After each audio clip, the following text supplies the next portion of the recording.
గడిస్తున్న లేదా గడిచిపోతున్న ఈ పాత సంవత్సరం చివరి రాత్రి చివరి శుభములు వందనాలు తెలియచేస్తూ ఉన్నాను.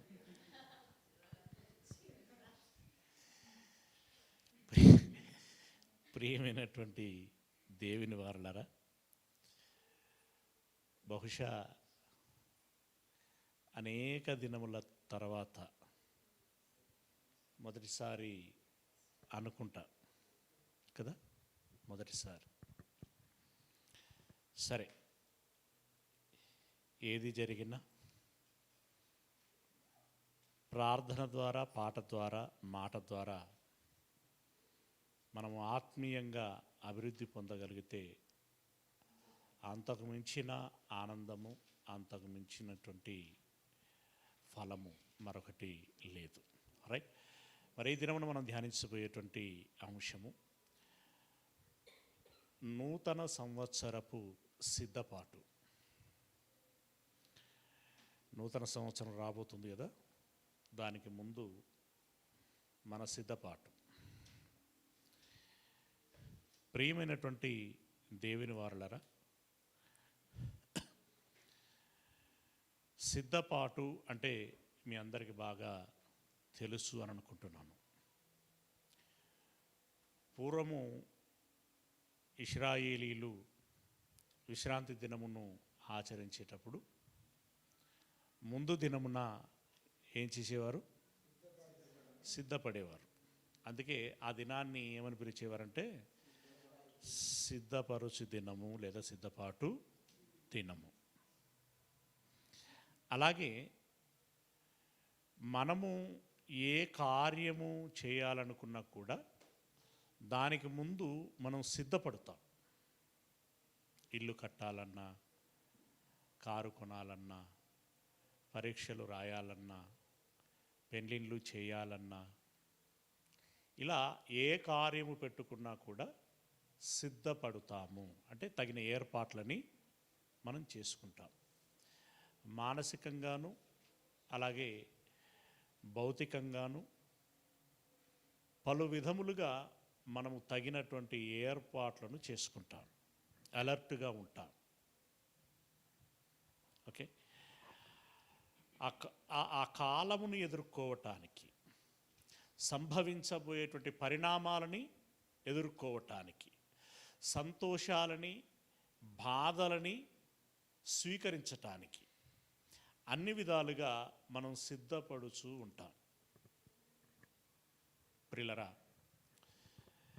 దేవుడు ఏర్పాటు చేసిన, మనం కేవలం సంవత్సరాల గురించి మాట్లాడుకుంటున్నాం కాబట్టి, నూతన సంవత్సరము అనేటువంటి ఈ సంవత్సరంలో 365 దినములు ఉంటాయి. 365 దినములకు కావలసినటువంటి ఏర్పాట్లన్నీ ఆయన ఎప్పుడు చేశాడు? జగత్తు పునాది వేయబడక మునుపే ఆయన ఆలోచనలో ఉన్నది. సరే, సిద్ధపరచటము అని అంటే ఆదిలో సృష్టి నిర్మాణంలో ఏర్పాటు చేశాడు. కానీ రేపటికి, ఎల్లుండికి, మరుసటి దినానికి, అలా 33వ దినానికి, 365వ దినమునకు ఆయన తన పిల్లలమైనటువంటి మన విషయంలో ఏం చెయ్యాలని, ఎలాంటి మనసు కలిగి ఉన్నాడట అనంటే, భక్తుడైన ఇర్మియా విలాపము చెందుతూనే ఆ దుఃఖములో ఉన్నా కూడా అందులో ఒక మినుగురు వెలుతురు లాంటి ఒక ఆశావాద దృక్పథపు చక్కని మాట చెప్పాడు. అంటే మానసిక ఉపశమనము కలిగించేటువంటి మాట అది. ఏమిటి ఆ మాట అనంటే, విలాపవాక్యములు 3వ అధ్యాయము, విలాపవాక్యములు 3వ అధ్యాయము 22వ వచనము, 23వ వచనం. విలాపవాక్యములు 3వ అధ్యాయము 23వ వచనం. అనుదినం అంటే ఏ దినం? ప్రతిదినం, అంతే కదా, ప్రతిదినం. అనుదినము నూతనముగా ఆయనకు వాత్సల్యత పుట్టుచున్నది. వాత్సల్యం అంటే కోరిక, ఇష్టం. ఇది పాజిటివ్ టర్మ్ అన్నమాట. అంటే ప్రేమకు రిలవెంట్గా ఉండేటువంటి పదం. ప్రేమ, వాత్సల్యము అని అంటూ ఉంటాం, అవునా? దినదినము ఆయనకు నూతనముగా పుట్టుచున్నదట వాత్సల్యం. ఎవరి కోసం? మన కోసం. అంటే మనకి ఏదో మేలు చేయాలని, ఇంకేదో సహాయం చేయాలని, ఇంకా మనల్ని ప్రయోజకులుగా చేయాలని, మనలను ఉన్నతులుగా చూడాలని, ఏమండి, ప్రతి విధమైనటువంటి శోధనలో నుండి తప్పించాలని, శ్రమలలో నుండి దాటించాలని, మంచి దినములు చూడగోరేటువంటి వారికి ఆ దినములను అందించాలని, అలా మన అందరి పట్ల ప్రత్యేకంగా మరలా ఒక్కొక్కరి పట్ల ఉమ్మడిగా ఉండేటివి ఉంటాయి, విడివిడిగా ఉండేటువంటివి ఉంటాయి.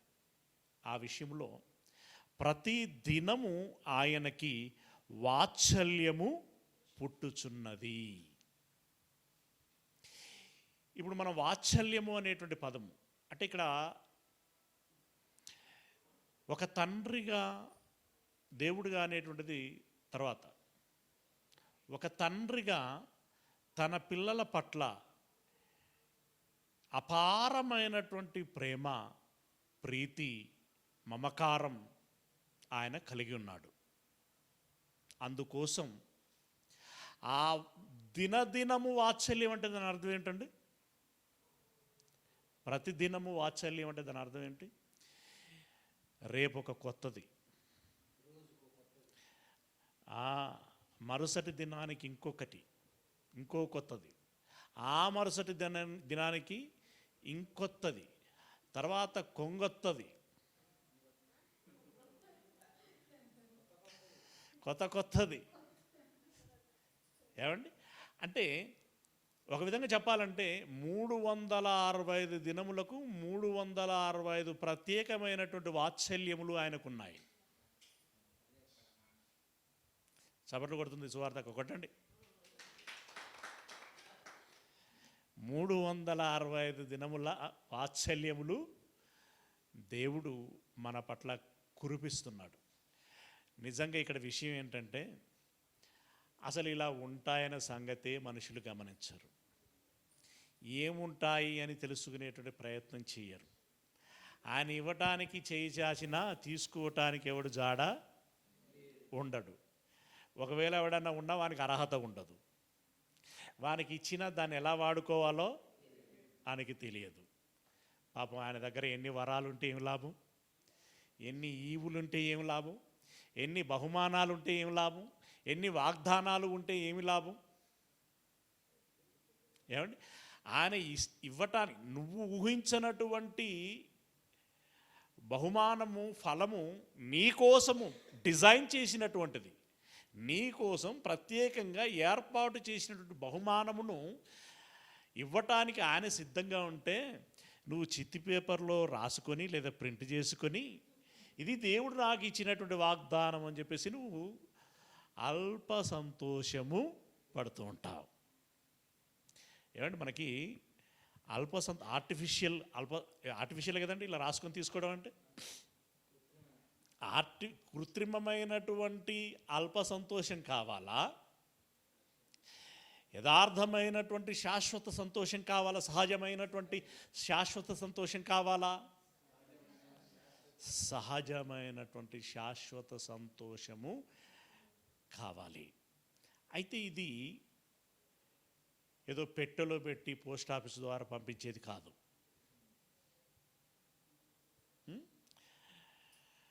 అది ఎలా మనకు అందుతూ ఉంటుంది అని అంటే, ఎప్పుడు కూడా ఆత్మీయ చింతన కలిగి, చింతన అంటే దుఃఖమేం కాదు, ఆత్మీయ చింతన కలిగి అంటే ఆ తలంపు ఆ యావలో నువ్వు ఎల్లప్పుడూ ఉండటం అనమాట. కనిపెట్టుకోవటం అని అంటారు దాన్ని.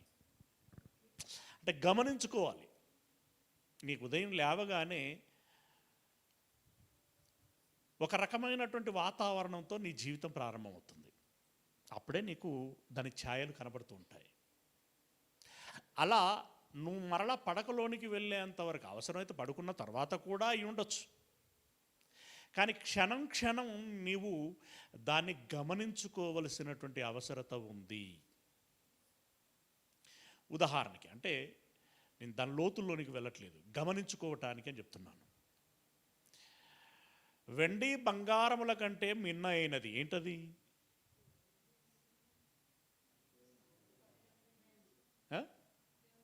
దేవుని వాక్యం.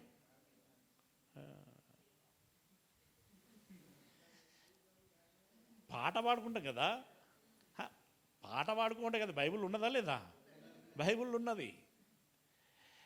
వాక్యం అంటే అఫ్కోర్స్ ఆయన ఆలోచన, మాట. అంటే ఇప్పుడు ఇందులో ఈ 66 పుస్తకాలలో ఎన్ని వాక్యాలు ఉన్నాయి?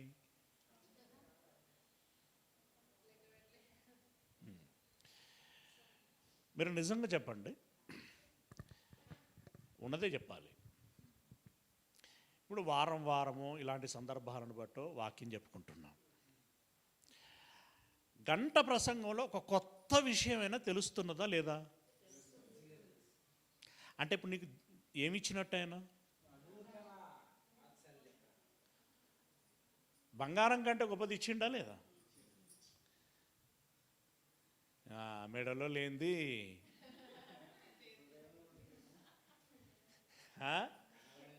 కనబడింది. బట్ ఈ థ్రిల్ అది అనుభవించేటువంటి వారికి మాత్రమే తెలుస్తుంది. ఇప్పుడు క్రీస్తు రాజ్యంలో ఉన్నామని ఎవరికి తెలుస్తుందట? ఆ రాజ్యంలో ఉన్నోడికే తెలుస్తుంది దాని వాల్యూ ఏంటి అనేటువంటిది, రాజ్యం ఎలా ఉంది, ఏం కథ అనేటువంటిది. అలాగే ఆ దేవుని యొక్క నూతనమైనటువంటి వాత్సల్యము వాక్యము రూపంలో నీ యొద్దకు వచ్చినప్పుడు ఆ ఆనందము అనుభవించేటువంటి వాడికి మాత్రమే తెలుస్తుంది. కొన్నిసార్లు జిడ్డు పరిస్థితులలో కూడా మనం ఓవర్కమ్ అవుతాము అనంటే గల కారణం ఏంటి అనంటే, దేవుని మాటే మనల్ని ఆదరిస్తుంది, బలపరుస్తుంది, ప్రోత్సహిస్తుంది. ప్రియులారా, అందుకే ప్రతి దినము వాత్సల్యము కలిగి ఉంటున్నాడు. అంటే నేను జస్ట్ మీకు ఒక షాంపుల్గా, దీనికంటే ఇక గొప్పదేం లేదు అనేటువంటి విధానంలో వాక్యము అని అన్నాను నేను. బట్ అలాంటివి ఎన్నో ఉంటాయి. నీ భర్త ద్వారానే నీకు ఒక గుడ్ న్యూస్ రావచ్చు. ఇదిగో నీవు ఈ పరిచర్యలో ఈ విధంగా వెళ్ళు, నీకు కావలసినంత ధనం ఇస్తాను, నీ వెన్నంటి ఉంటాను, నిన్ను ప్రోత్సహిస్తాను. ఉదాహరణకి వాడు ఉన్నాడు అనుకోండి, వాడికి మంచి ఏంటది ఇప్పుడు ఏదో పోతున్నాడు కదా మ్యూజిక్ క్లాసులకి, మ్యూజిక్ క్లాసులో పోతున్నాడు. ఇప్పుడు ఒకానొక దినమున వాడు బాగా నేర్చుకున్న తర్వాత, నేను కీబోర్డు కొనివ్వాలి తలంపు తన తండ్రికి రావాలి లేదా తల్లికి రావాలి. ఎవరిస్తే వస్తుంది అనుకుంటున్నారు? ఏమంటే, మంచిదైతే దేవుడిస్తాడు, చెడ్డదైతే సాతాను ఇస్తుంది తప్పకుండా. అప్పుడప్పుడు ఎవరిస్తున్నారు మనం ఏం తీసుకుంటున్నాం అనే స్పృహలో లేకుండా తీసుకుంటూ ఉంటాం. నిజం.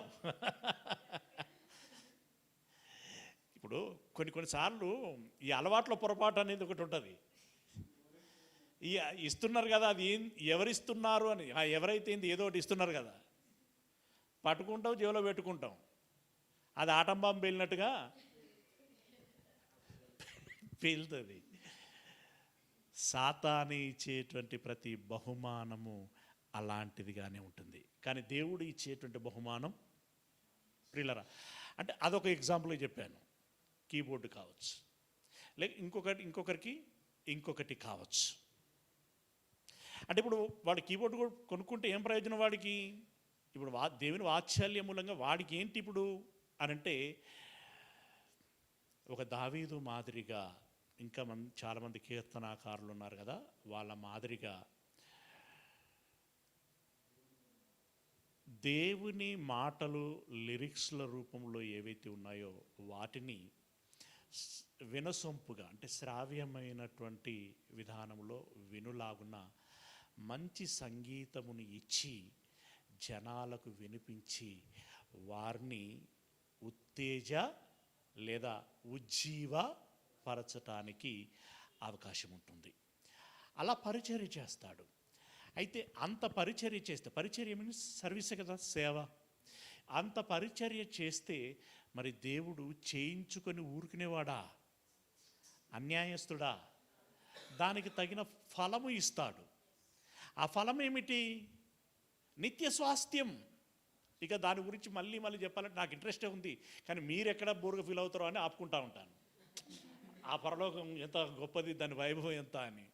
అబ్బా ఇవి ఎన్నిసార్లు చెప్తారా అని. నిజంగా అది ఎన్నిసార్లు తలంచినా కూడా ఇంకా అందదు. ఇంక కొంచెం ఏదో ఇట్లా అందుకోవాలి అన్నట్టుగా ఉంటారు. అంత గొప్పది.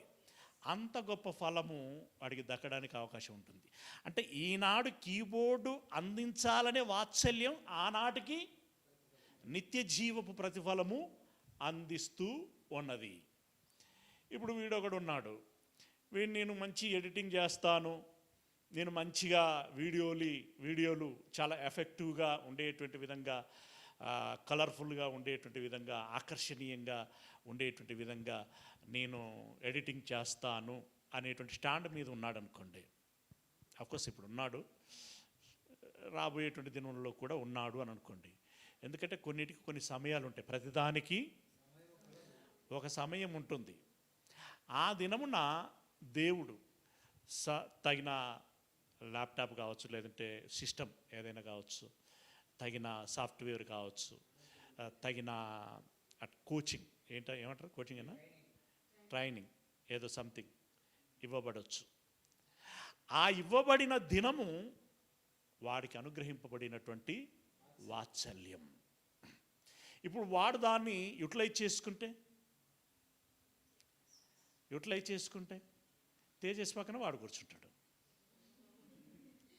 అంతే కదా, పరలోకపు స్వాస్థ్యం అని అన్నాం కదా, పక్కన ఆడు కూర్చుంటాడు. వీడున్నాడు అనుకోండి, నేను మామూలుగా వాడితేనే పర్వాలేదు అంటున్నారు అందరూ,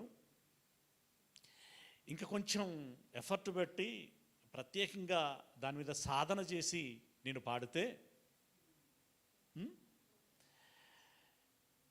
ఇప్పుడు ఓన్లీ సంగీతం మాత్రమే ఉంటే కాదు కదా, గాత్రం కూడా ఉండాలి కదా. గాత్రం, ఇలా గాత్రము వాడు సాధన చేయగలిగాడు అనుకోండి, అది ఒక పరిచర్య. ఇప్పుడు నా మట్టుకైతే క్రిందటి సంవత్సరము జనవరి 1కి టీంతో మీరు పాడినటువంటి పాట ఇప్పటికీ నాకు అది చెవుల్లో మదిలో మ్రోగుతుంటుంది. ఎవరు రాశారో ఎప్పటి నుండో పాడుతూ ఉండొచ్చు, బట్ నేను వినింది మీతోటే కాబట్టి నాకు అది ఆ ఇంపాక్ట్ ఉంది నాకు.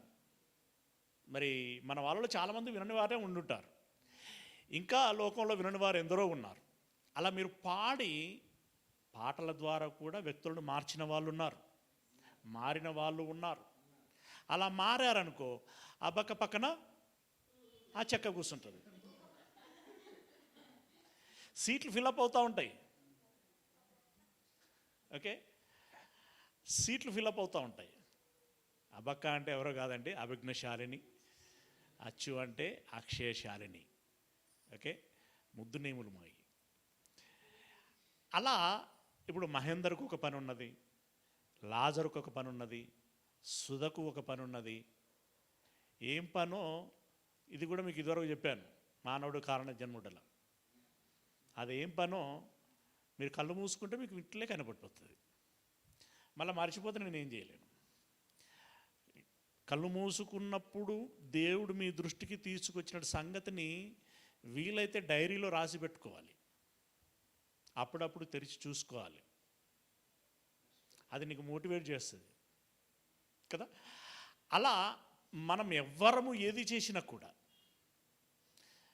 చాలాసార్లు చెప్పుకుంటాం కదా, తగ్గించుకొని పరిచర్య చేసిన వాడు మొదటివాడుగా ఉంటాడట. ఇంక ఇది మనం చాలా ఫోకస్ చేయాల్సినటువంటి విషయం. అందరం కొంచెం మట్టి అంటకుండా కొంచెం బ్రైట్గా ఇలా ఫాస్ట్గా ఉండేటువంటి సర్వీస్ చేయడానికి ఇష్టపడుతూ ఉంటాను. బట్ దుమ్మంటే ఇప్పుడు ఇందాక ఆయన కేబుల్ తీస్తుంటే అంత అంటుతాంత ఇట్లా ఇట్లా ఇట్లా ఇట్లా దులుపుకుంటాను. నీ కేబుల్స్ స్నానం చేసి టక్కేసుకొని వస్తే ఇక్కడ దుమ్ము పూసుకోవాల్సి వస్తున్నది అని అంటే, ఒకనాడు ఇలా ఈరోజు నువ్వు దుమ్ము ముట్టుకుంటే రేపొద్దున నిన్ను స్ఫటికములో ఉంచుతాడు. ఇవన్నీ ప్రకటన గ్రంథంలో ఉంటుంది వివరణ. స్ఫటికము లాంటి సముద్రము అని అంటాడు. ఏమంటే దేవుని సింహాసనం మీద కూడా స్ఫటికము మీద వేయబడిందట. అంటే ఆ పరిశుద్ధత గురించి చెప్పటం. ఏమండి, పరిశుద్ధత గురించి చెప్పటం. మళ్ళీ అలాంటి పవిత్రమైనటువంటి నువ్వు అక్కడ మూసుకుందామని ఏమంటది,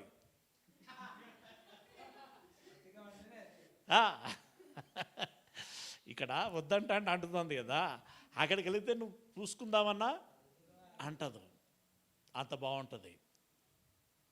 మరి అప్పుడు మహేందర్ తేజస్ పక్కనే కూర్చుంటాడు కదా.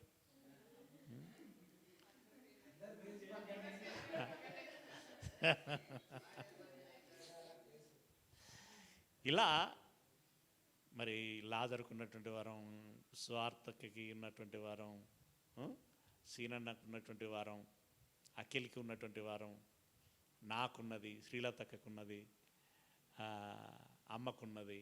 ఇట్లా ఎవరికి ఏ వరాలు ఉంటే, వరాలు మీన్స్ తలాంతులు, దేవుడు అనుగ్రహించేటువంటి వాత్సల్యాన్ని బట్టి, మనం పొందుకున్నటువంటి వాటిని బట్టి, మనం వాడుకునేటువంటి వాటిని బట్టి మనకు ప్రతిఫలము ఉంటుంది. అందుకే ఆ వాత్సల్యములో ఆయన ఉద్దేశించినటువంటి ఉద్దేశములు ఎలాంటివో చెప్తున్నాడు చూడండి. ఇర్మియా గ్రంథం అదే ఆయనే చెప్తున్నాడు. వాత్సల్యం గురించి చెప్పింది ఆయనే, ఈ ఉద్దేశముల గురించి చెప్తున్నది కూడా ఆయనే. 29వ అధ్యాయము 11వ వచనం. ఇర్మియా గ్రంథం 29వ అధ్యాయము 11వ వచనం. నేను మిమ్మును గూర్చి ఉద్దేశించిన సంగతులను నేనెరుగుదును. ఈ వాత్సల్యములో ఉద్దేశించిన సంగతులు నేనెరుగుదును. రాబోవు కాలమందు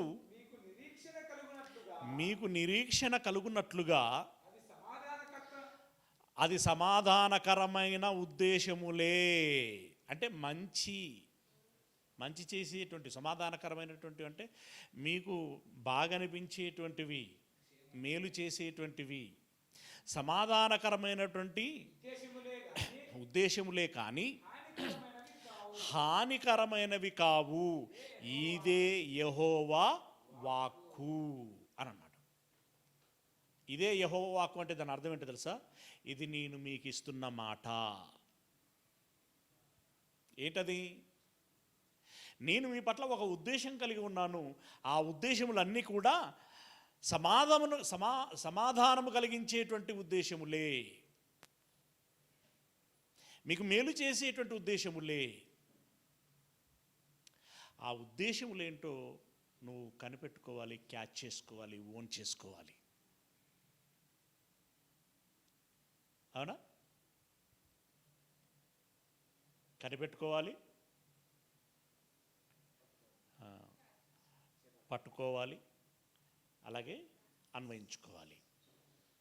అప్పుడు దాని ద్వారా నీకు తగినటువంటి ప్రయోజనము కలుగుతుంది, ఫలితము కలుగుతుంది. అయితే కొంచెం మనకు అప్పుడప్పుడు తలతిక్క లేదా ఓవర్ కాన్ఫిడెన్స్, లేదా ఆ ఓవర్ కాన్ఫిడెన్స్లో ఏంటంటే నాకు అంత తెలుసులే అని అనుకుంటా ఉంటాం. ఇవాళ ఏం చేయాలో నాకు తెలుసు, ఈ సంవత్సరంలో నేను ఏం చేయాలో నాకు తెలుసు. పాస్టర్ గారే చెప్పాలా ఏంది? ఈ విషయాన్ని కూడా బైబిల్ చదవాలని, బైబిల్లో ఏం రాయబడిందో తెలుసుకోవాలా. కొంచెం ఎక్కువ చదువుకుంటే ఈ ఫీలింగే వస్తుంది కదా. కనుక అప్పుడప్పుడు అధిక విద్య కూడా ప్రమాదం చేస్తుందండి. అతి తెలివి కూడా ప్రమాదం కలిగిస్తుంది. నీకెంత తెలివి ఉన్నా, నీకెంత జ్ఞానము ఉన్నా, నీకెంత పాండిత్యము ఉన్నా, దేవుని జ్ఞానముతో పోలిస్తే నీ జ్ఞానం ఎంత? లేదు కదా. అయినప్పుడు నువ్వేమనుకోవాలి? అయ్యా సెలవియండి అనాలి, అంతే. సింప్లిఫై. అందుకే ప్రపంచానికే జ్ఞానిగా కీర్తి గడించిన ఆయన అనుభవంతో చెప్తున్న మాట. ఓవర్ యాక్షన్లు చేయకండి, కొంచెం అణిగిమణిగి ఉండండి అని అంటున్నాడు. ఇది సామెతల గ్రంథం 3వ అధ్యాయం 5-6 వచనాలు. సామెతల గ్రంథం 3వ అధ్యాయము 5-6 వచనాలు.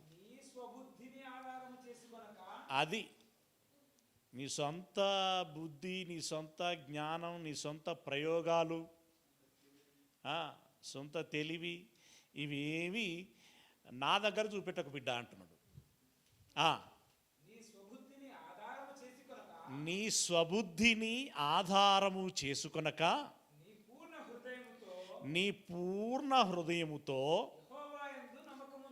యెహోవాయందు నమ్మకముంచుము. అంటే నీ సొంత బుద్ధి మీదనే ఆధారపడకు. అది నిన్ను ప్రమాదంలో పడేసేటువంటి అవకాశం ఉంటుంది. కాబట్టి ఏం చేయి? యెహోవా యందు ఏముంచుము? నమ్మకము ఉంచుము. ఏం నమ్మకం? ఆయన నా సొంత తెలివి, నా సొంత జ్ఞానం కాకుండా దేవుడు ఏం చెబుతున్నాడో అది నేను నిజము అని నమ్మాలి. ఆ నిజాన్ని నేను స్వీకరించాలి, ఆ నిజాన్ని నేను అనుసరించాలి అనేటువంటి ఆలోచన నీకు ఉండాలి అంటున్నాడు. ఇంకా కిందికి వెళ్ళినట్టయితే ఏమన్నాడు? మళ్ళీ మొదటి నుండి నీ ప్రవర్తన నీ స్వబుద్ధిని ఆధారము చేసుకొనక నీ పూర్ణ హృదయముతో యెహోవా యందు నమ్మకముంచుము. నీ ప్రవర్తన అంతటి యందు ఇప్పుడు యెహోవా మీద నమ్మకం ఎంత ఉండాలి? పూర్ణంగా ఉండాలి.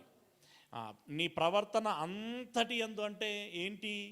లేచింది మొదలుకొని పడుకునే అంతవరకు నువ్వు ఇంట్లో చేసేది, ఒంటింట్లో చేసేది, అలాగే కంపెనీలో చేసేది, కాలేజీలలో చేసేది, మార్కెట్లో చేసేది, నువ్వు ఎక్కడ చేసేదైనా సరే దాని అంతటి యందు, నీ ప్రవర్తన అంతటి యందు ఏమండి, ఇందులో ఆలోచన ఉంటుంది, మాట ఉంటుంది, చేత క్రియ ఉంటుంది.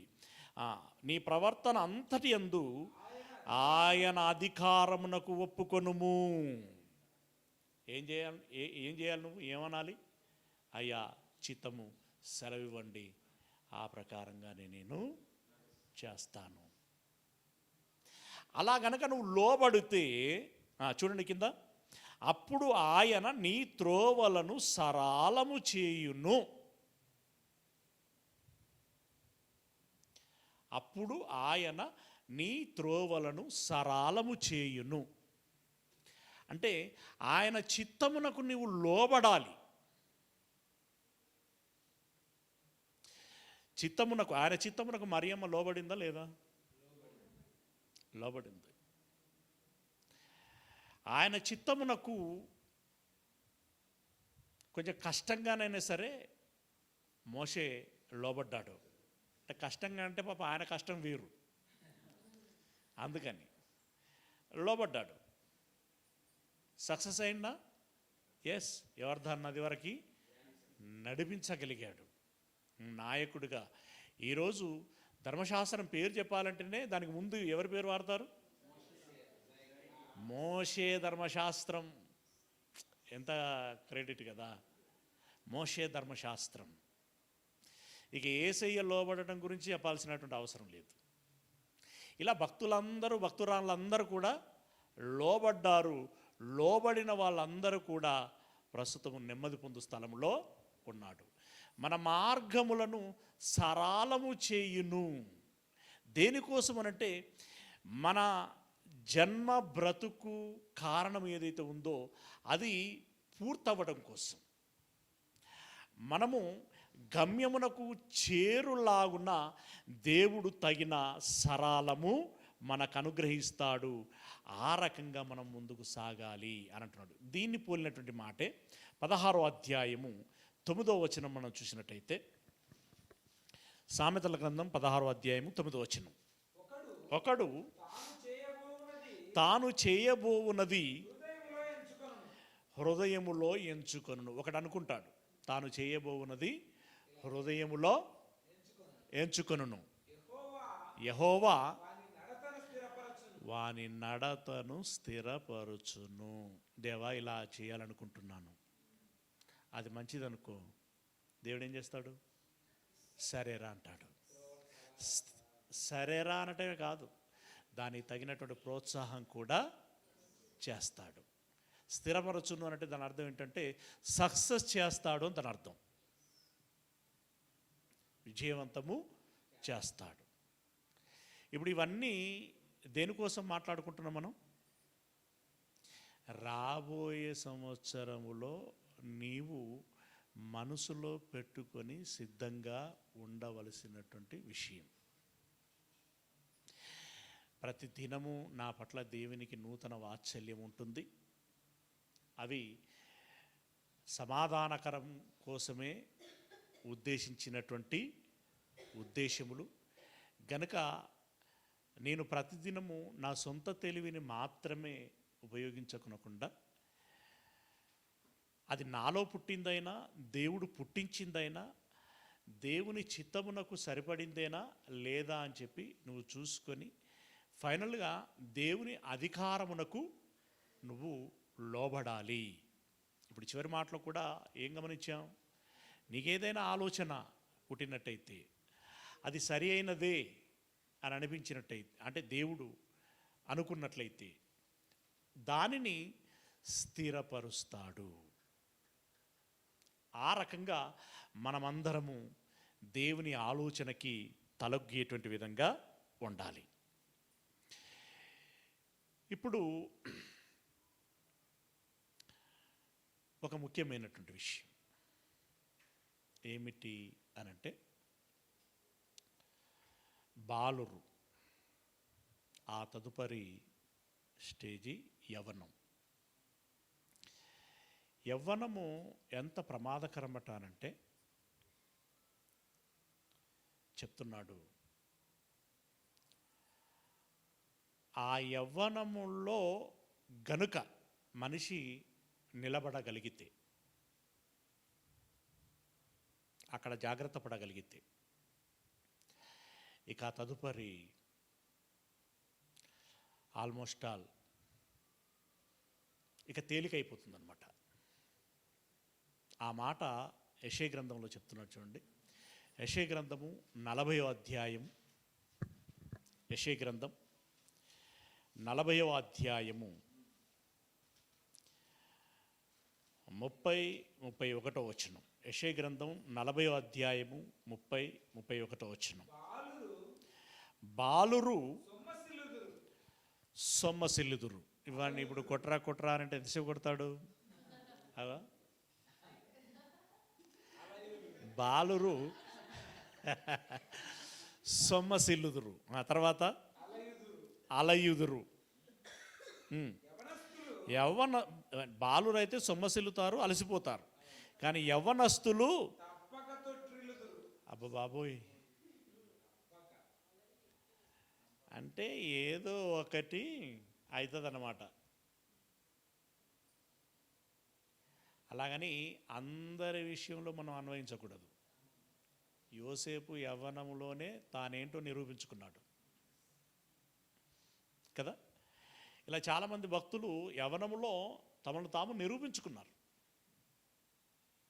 కానీ తొట్టిల్లే క్షణం మాత్రం వస్తుంది ప్రతి వ్యక్తికి. ఇది జాగ్రత్తగా గమనించాల్సిన. అయితే ఏ విషయంలో తొట్టిల్లుతారు? అది ఏదైనా అయి ఉండొచ్చు. ఇప్పుడు ఉడుకు రక్తంలో మాట దొరలొచ్చు, ఏమండి, ఇంకేదైనా దొరలొచ్చు. కనుక అక్కడ అంటున్నటువంటి మాట మనం గమనించినట్టయితే, యవ్వనస్తులు తప్పక తొట్టిల్లుదురు, యెహోవా కొరకు ఎదురు చూచువారు ఎందుకు తొట్టిల్లకుండునట్లు. దేవా అంటే నీ యవ్వనం నిన్ను డిస్టర్బ్ చేస్తుంది అనుకో. ఇప్పుడు నువ్వు వెంటనే ఎవరి వైపు చూడాలి? నీ తండ్రి దేవుని వైపు చూసి, దేవా పరిస్థితి చాలా క్రిటికల్గా ఉంది, నాకు సహాయం దయచేయి, నాకు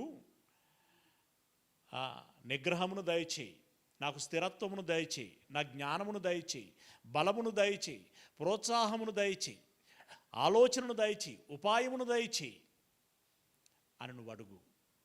అడిగినప్పుడు ఆయన అనుగ్రహిస్తాడు. అప్పుడు నీకు బూస్ట్ వస్తుంది. అంటే నువ్వు బూస్ట్ అవుతావు, అంటే బలవంతుడు అవుతావు. బలవంతుడమైనప్పుడు దాన్ని అధిగమించగలుగుతావు. అంతే, సింపుల్. ఏమంటున్నాడు? యెహోవా కొరకు ఎదురు చూచువారు నూతన బలమును పొందుదురు. ఎలా అంటారంటే, పక్షిరాజు గురించి ఇక్కడ ఉదాహరణ చేశారు. పక్షిరాజు అనేటువంటిది నిత్య క్రమంలో కూడా మనకు కనబడేది ఏంటంటే, ఒకానొక వయస్సుకు వచ్చిన తర్వాత, ఇది యవ్వనం గురించి ఏం కాదు, వృద్ధాప్యం గురించి. వృద్ధాప్యంలోకి వచ్చిన తర్వాత గోర్లు పెరిగిపోయి, ముక్కు పెరిగిపోయి, ఈకలు పెరిగిపోయి, తన బరువు తనకే భారమై, కదలలేక, మెదలలేక, వేటాడలేక, భోంచేయలేక నీరసపడిపోతుంటుంది. ఇప్పుడు ఏం చెయ్యాలి అని ఆలోచిస్తుందట. అప్పుడు దేవుడు చెప్తాడట, నీ ముక్కు బండకేసి గీక్కో, నీ రాళ్ళను, నీ గోర్లను గీకేసుకో, నీ ఈకలను నువ్వు బెరికేసుకో. దానికి ఆ తెలివి ఎట్లొస్తుంది? ఆ ఆలోచన ఎట్లొచ్చింది? దేవుడు అనుగ్రహించిందే.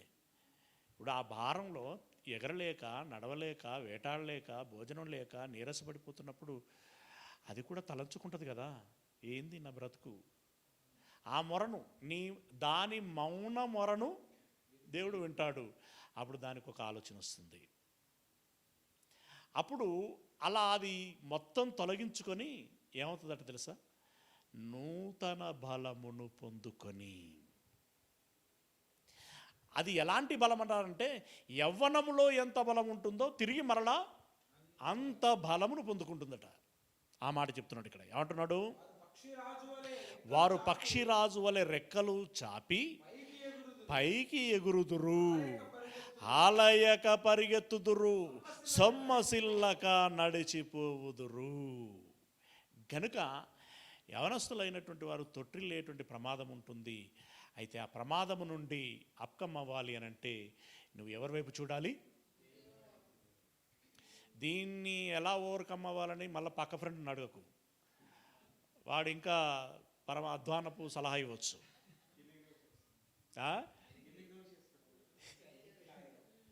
కదా. నీకు సమస్య వచ్చింది అని అంటే నిన్ను కన్న తండ్రిని అడుగు, అంతే. అంతకు మిక్కిలి గొప్ప సలహాదారు కానీ సహాయకారుడు కానీ మరెవరు ఉండరు. గనుక నువ్వు దేవుణ్ణి అడుగు, ప్రార్థించు, వాక్యమును ధ్యానించు. సూర్యుడు ఉదయించినట్టుగా నీలో జ్ఞానము లేదా ఆలోచన ఉదయిస్తుంది, అంతే. దాన్ని బట్టి నువ్వు ముందుకెళ్ళాలి. ఇప్పుడు ఈ బలమును పొందుకున్న తర్వాత నీకేం రాదట, ఇక నీకు అలసట రాదు, సొమ్మసిల్లవు. అంటే దాని అర్థం ఏంటి? కడవరకు సాగగలుగుతావు అని అంటున్నాడు. రైట్. యవనస్తుడైనటువంటి పౌలు యేసయ్య పరిచయం కానంత వరకు బలంగానే పనిచేస్తున్నాడు. కానీ ఆయన తొట్టిల్లాడు. ఎక్కడ? ఇప్పుడు యేసు ప్రభుల వారు శరీరధారి అయి ఈ లోకములోనికి వచ్చిన తర్వాత తూర్పు దేశపు జ్ఞానులు గుర్తించగలిగారు, మిగిలిన వారు నో. మెస్సియా రాకడ గురించి ఎంతోమంది ప్రవక్తలు చెప్పారు. దానిని బట్టి పౌలు గారు గమలీయేలు పాదముల యొద్ద కూర్చొని ధర్మశాస్త్రం నేర్చుకున్నటువంటి వాడు కదా. మరి యేసును ఎంత ముందుగా గుర్తుపట్టాలి? ఆయన గుర్తుపట్టాలనా లేదా? ముందు వరుసలో ఉండాలి. గుర్తుపట్టకపోగా యేసు పేరెత్తిలోని చంపుకుండా పోతాడు ఆయన. దాన్ని ఏమంటారు? తొట్టిల్లడమే. తొట్టిల్లటం అంటే మీరు రకరకాలుగా ఉంటాయి, అందులో ఇదొకటి. తొట్టిల్లుండు అంటే తప్పు చేశాడు అనమాట. తప్పు చేశాడు, నన్నే గుర్తుపడతలేవారా అని చెప్పి ఎడమ చేయితోటి దవడ మీద ఒక్కటేసాడు. ఎవరు నన్ను కొట్టింది అన్నాడు. ప్రతిరోజు నన్ను ఆయాస పెడుతున్నావే, నేనే. ఇప్పుడు నన్ను ఏం చేయమంటావు అన్నాడు. పో దమస్కుకు, పరిగెత్తుకొచ్చినావుగా, అక్కడే తెలుస్తుంది పో అన్నాడు. అక్కడికి వెళ్ళిన తర్వాత అననీయ చెప్పాడు. ఆ బలము పొందుకున్న అంటే ఇప్పుడు ఒక విధంగా చెప్పాలంటే యేసయ్య కొట్టిన తర్వాత యెహోవా వైపు చూశాడు. యెహోవా వైపు చూసిన తర్వాత ఆయనకి జ్ఞానోదయం అయింది. ఆ సందర్భంలో ఇక పని ప్రారంభించాడు అని అంటే పరిగెత్తుతూనే ఉన్నాడు ఆయన. ప్రతిదినం పరిగెత్తుతూనే ఉన్నాడు. అంత పరిగెత్తినా కూడా తాను నిజాయితీగా చెప్తున్నటువంటి ఒక మాట ఏంటంటే, ఫిలిప్పీలో రాసినటువంటి పత్రిక 3వ అధ్యాయము 13-14 వచనాలు. ఫిలిప్పీలో రాసినటువంటి పత్రిక 3వ అధ్యాయము 13-14 వచనాలు. సహోదరులారా, నేను ఇదివరకే పట్టుకొని ఉన్నానని తలంచుకొనను. ఏంటిది? పట్టుకోవలసింది ఏంటిది? నిత్య జీవం కావచ్చు, స్వాస్థ్యం కావచ్చు, సింహాసనం కావచ్చు, కిరీటం కావచ్చు, ప్రతిఫలం ఏదైతే ఉందో అవన్నీ. అవి ఇదివరకు నేను దక్కించుకున్నానని నేను అనుకోవట్లేదు. ఇప్పుడు దక్కించుకున్నానని ఎప్పుడు కన్ఫర్మ్ చేశాడంటే తిమోతికి ఉత్తరం రాసేటప్పుడు, నా పరుగు కడముట్టించి తిని నీతి కిరీటం డిసైడ్ అయిపోయింది అని అప్పుడు అన్నాడు. కానీ ఇప్పుడు ఏమంటున్నాడు? మళ్ళీ చదువు. నేను ఇదివరకే పట్టుకొని ఉన్నానని తలంచుకొనను, అయితే ఇది ఇంకా దక్కకపోయా అని చెప్పేసి నేను దిగులు పెట్టుకుని కూర్చోలే. నేనేం చేస్తున్నాను అనంటే వెనక ఉన్నవి మరచి, ఇప్పుడు నేను ఇంతసేపు ఏం చేసినా, ఎంత సాధించినా వెనక చూసుకుంటే టైం వేస్ట్ తెలుసుకోలేదు. ఇప్పుడు అప్పుడప్పుడు పొలంలో పనిచేసేటప్పుడు పల్లి చేను వీకాలనుకో, ఇంకెంత ఉన్నది, నేను ఎంత దూరం వచ్చినా, పక్కనోడేమో వాడు పిక్కడ పోతూనే ఉంటాడు. కానీ వీడు మాత్రం పొంట అంటే నిమిషానికి లేచి నిలబడి వెనకెంత ఉన్నది, ముందరికి ఇంకెంత ఉన్నది, ఇప్పుడు కూడా ఇంకెన్ని పేజీలు చదవాలి, ఇంకెన్ని పేజీలు రాయాలి, ఇవన్నీ ఏంటి సమయం వృధా. ఇప్పుడు రన్నింగ్ రేస్లో ఉన్నారనుకోండి, రన్నింగ్ రేస్లో ఉన్నటువంటి వాళ్ళు ఏం చేయాలి, అక్కడ వెనుకో తిరుగుకుంటే నేను ఎంత దూరం వచ్చినా, ఎన్ని కిలోమీటర్లు ప్రయాణం చేసినా, ఇంకెంత ఉన్నది అనుకుంటే వాళ్ళు లెక్క పెట్టుకుంటున్నారు అనుకో, ఏమంటే తాబేలు కుందేలు లెక్క అవుతుంది. గనుక నేను సమయం వృధా చేయదలుచుకోలేదు. ఏమంటున్నాడు, వెనుకున్నది మరచి ముందున్న వాటి కొరకై వేగిరపడుచు క్రీస్తు యేసు నందు దేవుని ఉన్నతమైన పిలుపునకు కలుగు బహుమానమును పొందవలనని గురి యొద్దకే పరిగెత్తుచున్నాను. పరుగు పరుగు పరుగు. నిజంగా అననీయ దగ్గర బాప్తిసం తీసుకున్నాడంటే ఆయన ఎన్నడూ ఆగలేదండి. రోమా జైలుకి వెళ్ళేంత వరకు ఎక్కడ ఆగలేదు. నిజంగా ఆయనకు నీతి కిరీటం దక్కి ఉంటుందంటవా? మరి నీకు నమ్మకం ఉంటేనే మరి ఇప్పుడు మనం చేయాల్సింది చేస్తాం. ఏమో చూసినోడు ఎవడో అనుకుంటే అయిపోయాయి. ఇప్పుడు బాప్తిసం ఇచ్చే యోహాను ఎంతలో నువ్వేనా ఆయనవు అన్నాడు. ఇప్పుడు అంత చేసి ఆయన నువ్వేనా ఇంకొకరి కోసం కనిపెట్టాలని అన్నాడు. కానీ బాధ, కానీ నవ్వొస్తుంది. బాధాకరమైన విషయం ఇది. అయినా పాపం లాస్ట్ సీట్ అన్న దొరికింది ఆయనకి. ఈ లాస్ట్ సీట్ ఆయన ఆక్యుపై చేశాడంటే ఆ తర్వాత సీట్ మనకేం లేదుగా, అదే చివరి సీటు. మరి అది కూడా దక్కకపోతే ఎంత భయంకరం చూడండి. అంటే తప్పిపోవటం అనేటువంటి త్రుటిలో ఉండొచ్చు. ఇంకొకటి ఏంటంటే నీళ్ళ బావి యొద్ద నుండి, సరే ఇప్పుడు కుండలు లేవనుకోండి, బట్ అర్థం కావడానికి, మనకు పూర్వపు రోజుల్లో ఊరి చివర ఎక్కడో నడూరులో ఎక్కడో పెద్ద బావి ఉండేది. అక్కడికి అందరూ వెళ్ళి ఆ కుండలలో నీళ్ళు నింపుకొని ఇంటికి తీసుకొచ్చేటువంటి వారు. అది కిలోమీటర్ల కొద్ది కూడా ఉండేది. సరే 1/2 కిలోమీటర్ అనుకో, 1/2 కిలోమీటర్ దూరం నుండి ఒక 20-30 లీటర్లు పట్టేటువంటి కుండను భుజం మీద పెట్టుకొని తల మీద పెట్టుకొని వచ్చాం. అంత భారం మోసాం. వచ్చావు పెద్దార్వాజ అక్కడ కుడికాలు పెట్టేటప్పుడు పుట్టుకు అనిపించింది. కుండ డబేలు ఉన్నది.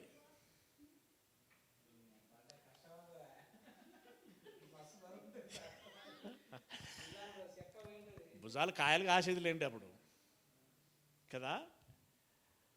ఇప్పుడు ఏమైంది మరి, ఇంతసేపు మోసుకొచ్చాను కదా,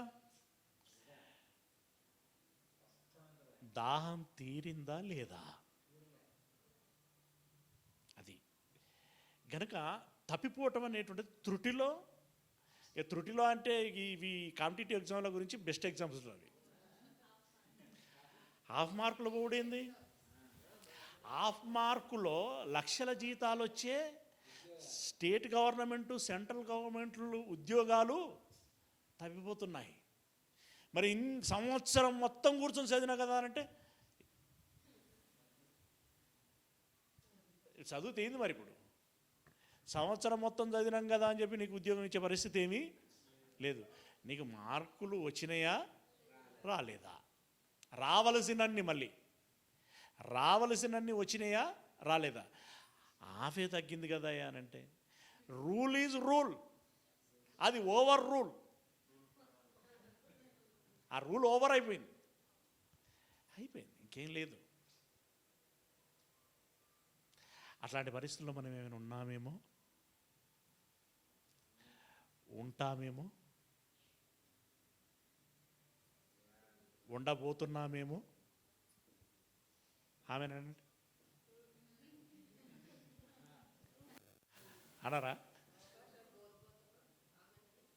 ఆమెనంటే అయిపోయినట్టే. కనీసం అట్లా ఉగ్గబట్టుకొని మళ్ళీ కాసేపు ప్రసంగం అయిపోయిన తర్వాత ఆలోచించుకుని ఒక నిర్ణయం తీసుకుని కొంత బాగుంటుందేమో. త్రుటిలో తప్పిపోయేటువంటి పరిస్థితి రాకూడదండి. ఇది చాలా దృష్టిలో పెట్టుకోవాల్సినటువంటి విషయం. జాగ్రత్తగా ఉండాలి. ఓకే, రాబోయేటువంటి సంవత్సరంలో మనం చేయబోయేటువంటి క్రియలు ఏమిటి? ముఖ్యంగా దైవ సంబంధమైన పరిచర్య సంబంధమైనటువంటి ఉత్తమమైనటువంటి ప్రతి క్రియ చేయటానికి ఉన్నది మాట్లాడుకుంటే కీలక పాత్ర పోషించేది ఏంటండి?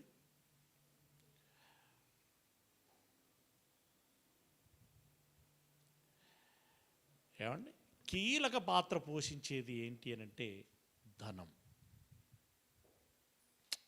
మనిషి ఉంటాడు,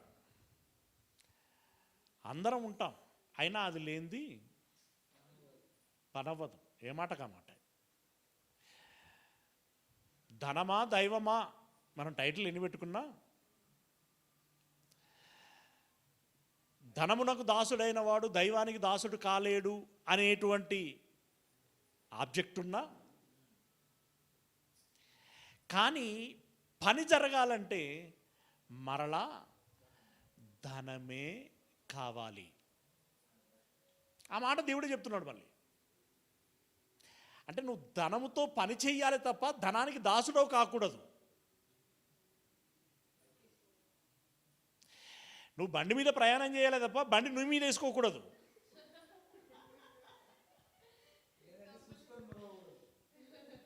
చూసుకొని ముడుచుడు చిన్న విషయం.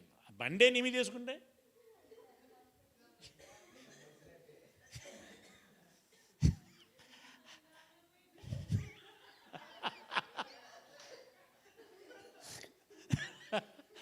ఇప్పుడు భారం అవుతుందని సుధా బండి కొనుక్కుంటుంది. ఇప్పుడు ఆ బండి మీద తాను ప్రయాణం చేస్తే పని తేలిక అవుతుంది. కానీ బండే మీద వేసుకుంటే తేలికవుడు సంగతి పక్కపెట్టు, కోలుకోవటమే కష్టమైపోతుంది. ప్రియులారా, రాబోయేటువంటి సంవత్సరానికి మనం ఇంతసేపు చెప్పుకున్నదంతా మనసులో పెట్టుకుంటే మళ్ళీ ఒకసారి రిపీట్ చేసుకుందాము. దేవుడు ప్రతిదినము నూతన, ఈరోజు ఆ వాత్సల్యంతో సుధకి ఒక బండి ఇచ్చాడు. బండి కొన్నది సుధా, మీకు తెలుసా? అలాంటి బండి కొన్నది.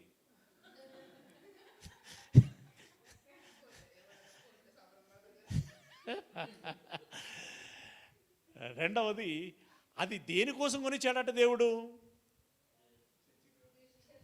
మన రెండో మాట ఏంటిది? మీకు సమాధానము, మీకు సమాధానకరమైన ఉద్దేశమే అది. అవునా? కనుక ఆ బండిని ఎలా వాడాలనేటువంటి విషయంలో నీ సొంత తెలివి వాడకు. దేవుని దృష్టిలో పెట్టుకొని బండి మీద పడిందే.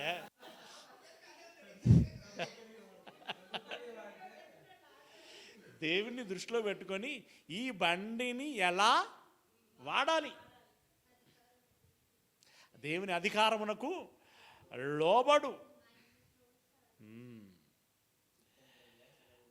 యవనస్తురాలవుగా నూతన బలమును పొందుకొని నువ్వు ముందుకు సాగు. ఇప్పుడు చదవండి, కొరింథీయులకు రాసినటువంటి 2వ పత్రిక 9వ అధ్యాయము 8వ వచనము. 2వ పత్రిక 9వ అధ్యాయము 8వ వచనం. అన్నిటి యందు ఎల్లప్పుడును, అన్నిటి యందు అంటే ధనమునకు ధనము, ద్రవ్యమునకు ద్రవ్యం. అది ప్రైవేట్ ఉద్యోగమా, గవర్నమెంట్ ఉద్యోగమా, వ్యవసాయమా, వ్యాపారమా, మట్టి మోస్తావా, కాగితాలు ఏరుకుంటావా, ఏదైనా కానీ ఓకే. మీరేమై ఉండాలి? అన్నిటి యందు ఎల్లప్పుడూ మీలో సర్వ సమృద్ధి గలవారై ఉత్తమమైన ప్రతి కార్యము చేయుటకు దేవుడు మీ ఎడల సమస్త విధములైన కృపను విస్తరింపజేయగలడు రాబోయే సంవత్సరానికి. ఆమేన్. ఇది ఎవ్రీ ఇయర్ వాగ్దానం అనమాట. అది ఎవర్ గ్రీన్ వాగ్దానం, అది ఎవర్ గ్రీన్ ప్రామిస్. అది నీకు ఇంతసేపు చెప్పుకున్నటువంటి ఈ విషయాలన్నీ నీ మైండ్లో ఉంటే, ఆ ప్రకారంగానే నీవు మసలుకుంటే, దేవుడు సంఘంలో ఉన్నటువంటి సభ్యులందరికీ ఏమి ఇస్తాడంట? సమృద్ధి ఇస్తాడు. ఆ సమృద్ధిని మళ్ళీ ఎందుకోసం వాడుకోవాలనేది మైండ్లో ఉండాలి. ఉత్తమమైనటువంటి ప్రతి దైవ సంబంధమైన కార్యం చేయాలి అనేటువంటి మనసు ఉంటే నీకు అనుగ్రహించబడుతుంది.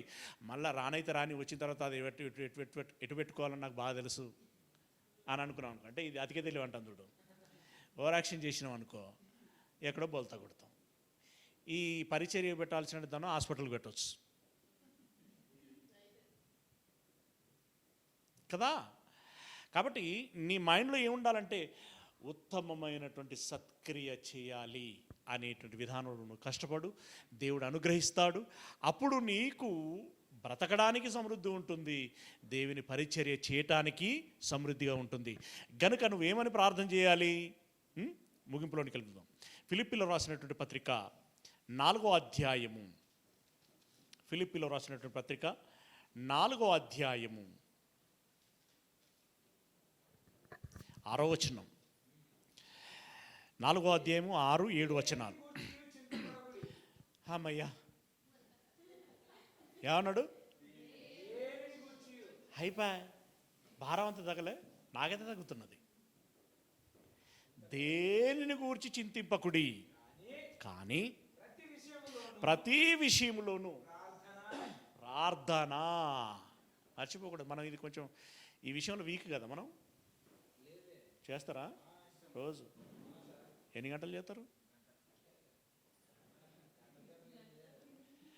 సరే, ఎన్నిసార్లు చేస్తారు?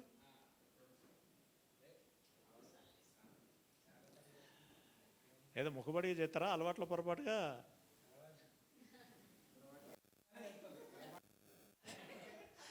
కొంతమంది ప్రార్థనకని మోకాళ్ళ మీద ఉంటారండి. తలకాయ నేల పెట్టిల్లంటే గురు కొడతా ఉంటారు. మళ్ళీ వాళ్ళు అది ప్రార్థన అనుకుంటారు. ఇంకొకటి ఏంటంటే, ప్రార్థనకి రొటీన్ వర్డ్స్ ఉంటాయి కొన్ని. మీరు ప్రార్థనను కొన్ని గమనించండి, ఆల్రెడీ రికార్డ్ అయిన టేప్ రికార్డు లెక్కనే ఉంటుంది. సేమ్ వర్డ్స్ అవి కృత్రిమమైన ప్రార్థన. ఆ ప్రార్థన దేవుడు వినడు. యథార్థమైనటువంటి ప్రార్థన రావాలి. అది నీ గుండెల్లో నుండి రావాలి. అది వాస్తవములో నుండి రావాలి. ప్రాక్టికాలిటీగా ఉండాలి. ప్రార్థన విజ్ఞాపనముల చేత. మళ్ళీ ఇదొకటి ఉండాలి, పూర్వం చేసిన వాటి విషయంలో కృతజ్ఞత ఉండాలి. ఎప్పుడు సొమ్ము అప్పుడే అని చెప్పేసి ఎగ్గొట్టే రకంగా ఉండకూడదు. కృతజ్ఞతాపూర్వకంగా ఉండాలి. తర్వాత ప్రార్థనా విజ్ఞాపనముల చేత కృతజ్ఞతాపూర్వకముగా మీ విన్నపములు దేవునికి తెలియచేయుడి. ఏమంటే, ఈ రాత్రి దేవుడు మనల్ని కూర్చుండబెట్టుకొని చాలా చక్కగా, చాలా నెమ్మదిగా, చాలా సౌమ్యంగా ఆయన చెప్తున్నాడు. అర్ధరాత్రి దేవునికి తెలియజేయండి. చెప్పండి, చెప్తారు కదా, మర్చిపోవద్దు. నేను జ్ఞాపకం చేస్తున్నా మీకు మళ్ళీ ఇప్పుడు. ప్రార్థన విజ్ఞాపనముల చేత కృతజ్ఞతాపూర్వకంగా మీ విన్నపములు దేవునికి తెలియజేయండి. అలా తెలియజేయనప్పుడు మీరు చింతించాల్సినటువంటి అవసరం ఉండదు. అప్పుడు సమస్త జ్ఞానమునకు మించిన ఐఏఎస్లందరూ కూర్చొని తయారు చేసిన ప్రాజెక్టు కంటే ఎక్కువ, సమస్త జ్ఞానమునకు మించిన. ఏమండి, ఇప్పుడు ఈ రాజ్యసభ, లోక్సభలో అంటే ఎన్నికైనటువంటి వాళ్ళ ద్వారా అది అవుతూ ఉంటుంది. పెద్దల సభ అని ఒకటి ఉంటుంది, ఆల్టర్నేటివ్ సభ. అది దాని ఉద్దేశం ఏంటంటే అనుభవజ్ఞులు, మేధావులందరూ కూర్చుండేటువంటి సీట్. అది కూడా పొల్యూట్ అయిపోయింది అనుకోండి. ఇప్పుడు ఉద్దేశించింది అది. ఆల్రెడీ సంబంధిత విభాగాలలో అనుభవజ్ఞులై, మేధావులై ఉన్నటువంటి వారు ఈ లోకసభ వాళ్ళు ఏదైతే తీర్మానం చేస్తారో అది సరి అయినదేనా లేదా సరిగ్గానే ఆలోచించి తీర్మానం చేశారా, దానికి ఏమైనా సవరణలు అవసరమా అని చెప్పేదే రాజ్యసభ.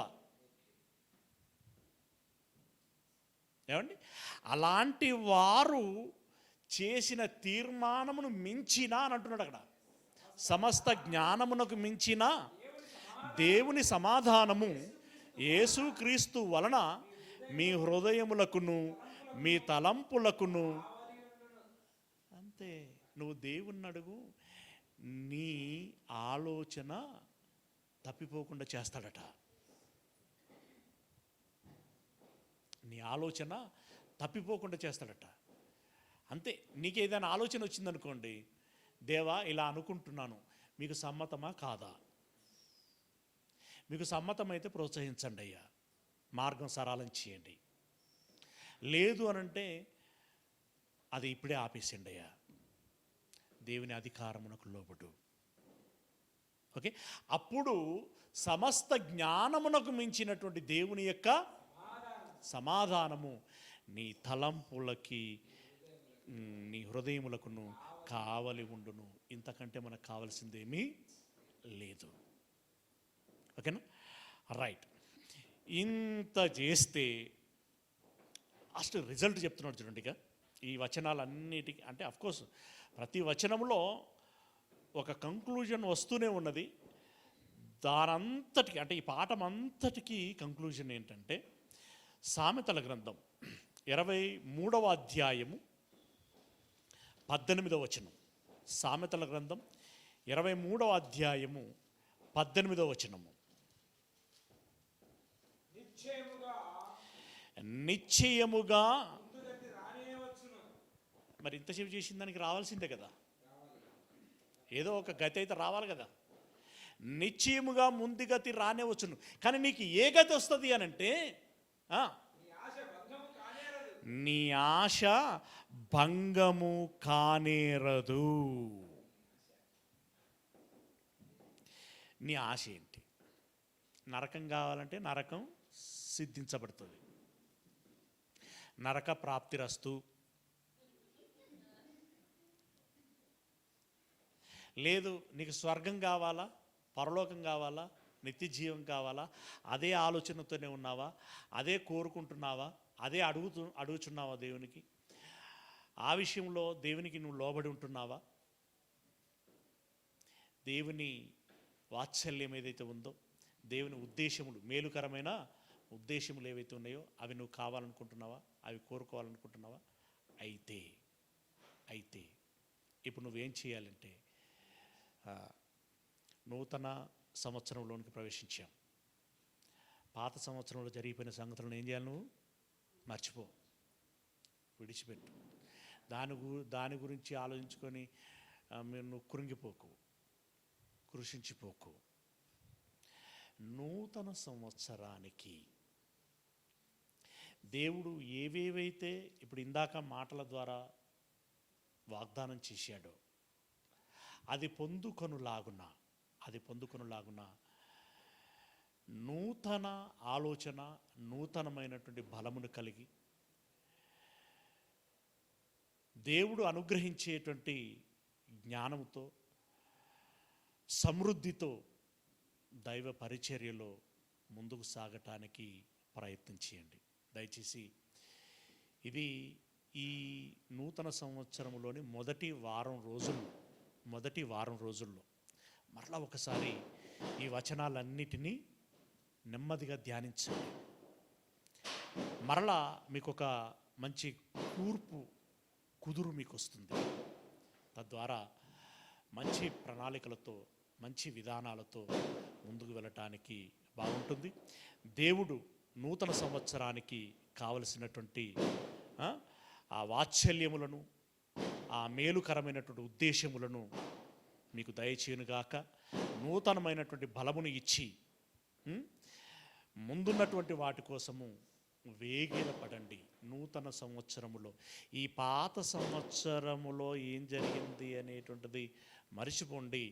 నూతన సంవత్సరములో నేను ఎలా పరిగెత్తాలి, ఎలా గమ్యం వైపు చేరాలి అనేటువంటి దాన్ని మాత్రమే దృష్టిలో పెట్టుకొని దేవుడు అనుగ్రహించేటువంటి తన ఆలోచనలు, ఇందాకేమన్నాడు, సమస్త జ్ఞానమునకు మించిన సమాధానము మన ఆలోచనలకి ఇస్తాడు. వాటిని పొందుకొని మన ఆశ భంగం కాకుండా భద్రపరుచుకునేటువంటి ప్రయత్నం చేద్దాం. ఆ విధంగా జరుగును గాక. God bless you.